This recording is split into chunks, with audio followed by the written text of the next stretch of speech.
আসসালামু আলাইকুম। আমি শারমিন শশী রাজশাহী থেকে বলছি।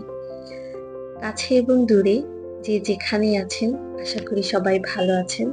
আমিও ভালো আছি আলহামদুলিল্লাহ। আজকে একটি ছুটির দিন, শুক্রবার।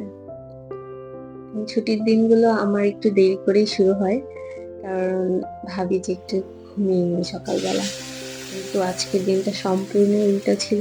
কারণ গত কয়েকদিন থেকে যে দেশের অবস্থা ছিল, ঘরের কোনো কাজ তো দূরের কথা, সারাদিন টিভিতে বা ফোনে দেখতাম দেশের কি অবস্থা, কি হচ্ছে, কোথায় কি হচ্ছে, একটা টেনশন, একটা ভয়, একটা আতঙ্ক জানি সবারই ছিল।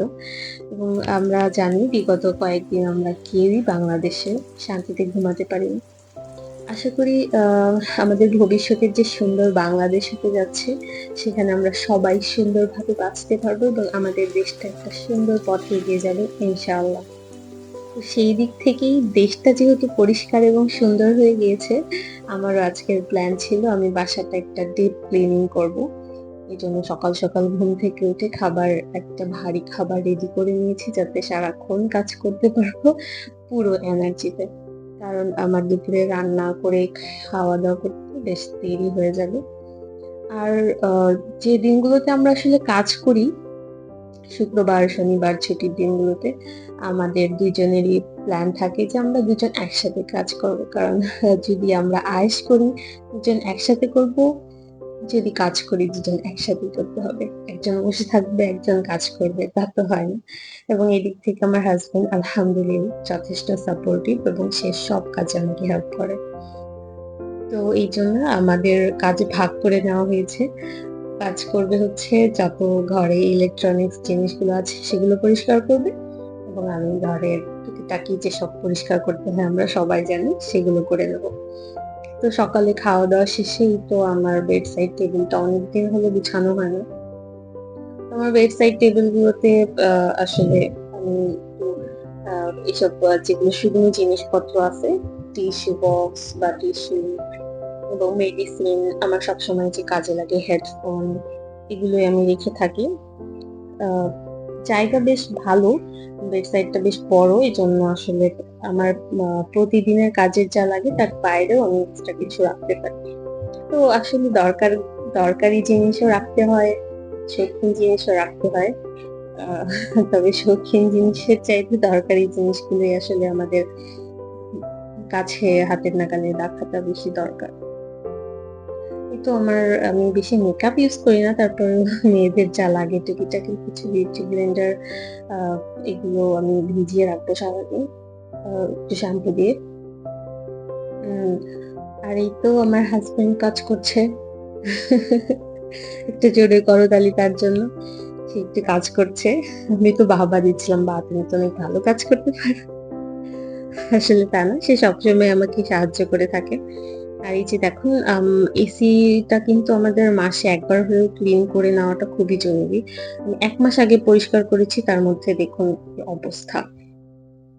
আর আমার বাসাটা একটু রাস্তার পাশে হওয়াতে খুবই ধুলাবালি জন্মে। আর রাজশাহীতে আপনারা সবাই জানেন এত গরম থাকে যে এসি আর শৌখিন জিনিসের মধ্যে পড়ে না, নিতান্তই দরকারি জিনিসের মধ্যে পড়ে। আর আমরা ইনডোর আউটডোর দুটোই ক্লিন করে নিচ্ছিলাম। আর আমার বেলকনিটা দেখছেন খুবই ছোট, তার মধ্যে এসিটা রাখা হয়েছে। তারপরেও এবার একটু বেশি পরিষ্কার করে নেব। কারণ বেলকনিটাকে নিয়ে আমার একটু ছোটখাটো প্ল্যানিং আছে গাছ লাগানোর। আশা করি নেক্সট ভিডিওতে আমি আপনাদের সেটা দেখাবো। আমরা যারা অনলাইনে বা ইউটিউবে ছোটখাটো ভিডিও শেয়ার করে থাকি, তাদের অবশ্যই একটা চাওয়া থাকে যে আমার অডিয়েন্স আমাকে পছন্দ করবে। যদি আমার চ্যানেলটি আপনাদের ভালো লেগে থাকে, অবশ্যই সাপোর্ট করবেন এবং সাবস্ক্রাইব করে আমার পাশে থাকবেন। আশা করি সবার ভালো লাগবে আমার ভিডিওটি। তো এসি ক্লিনিং এর এই পর্যায়ে বাইরে পরিষ্কার করা শেষ। তো ফার্স্ট ক্লিন আমি দিয়ে দিচ্ছি। এটা আসলে সব এসি থাকে কিনা অপশন আমার আসলে জানা নেই। তো আমার এসিতে ছিল। তো এটা খুবই দরকারি এবং ভালো হয়। ভিতরে সব আমরা যে ধুলাবালি যেটা ক্লিন করলাম সেটা আরকি ওদের প্রসেসিং এই বের হয়ে যায়। তো ক্লিনিং করা শেষ। এখন চলে এসেছি রান্না আমরা দুজন একসাথেই করবো। ও আসলে পছন্দ করে যে যেহেতু দুইজন সারা সপ্তাহ ব্যস্ত থাকা হয়, তো সপ্তাহে কাজ করব, আমি কাজ করব বাইরে বাইরে, আর ও শুয়ে থাকবে। তো এটা ও পছন্দ করে না, তো কাজ দুজন একসাথে করা হয়, ক্লিনিংও হয়ে যায়, পরিষ্কার সব ঠিকঠাক হয়, আর আমারও হেল্পিং হয়ে যায় ওর, আর দুজনের একসাথে সুন্দর সময়ও কাটে। তো এই ক্ষেত্রে ও কখনো বাধা দেয় না। আমাদের হাজবেন্ড ওয়াইফের মধ্যে সবারই আসলে এই বন্ডিংটা থাকা খুবই জরুরি।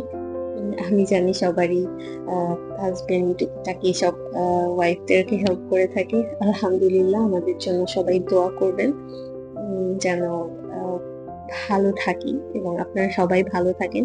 মন থেকে দোয়া করব যেন সবাই ভালো থাকি আমরা।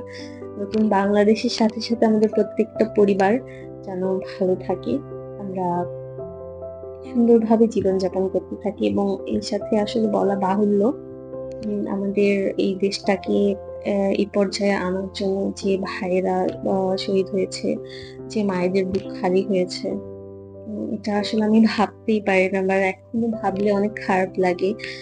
ভিডিওগুলো ফেসবুকে যেগুলো আমাদের স্ক্রল করলে আসছিল, খুবই খারাপ লাগার বিষয়গুলো। তো কোনো মৃত্যুই, অস্বাভাবিক মৃত্যু আসলে কাম্য নয়। আশা করি ভবিষ্যতে এটা হবে না। আমাদের স্বাভাবিক মৃত্যু আহ নিশ্চয়তা থাকবে ইনশাআল্লাহ। তো এই আশা নিয়ে আজকের এই ভিডিওটা শেষ করছি। আপনারা সবাই আমার জন্য দোয়া করবেন। আসসালামু আলাইকুম।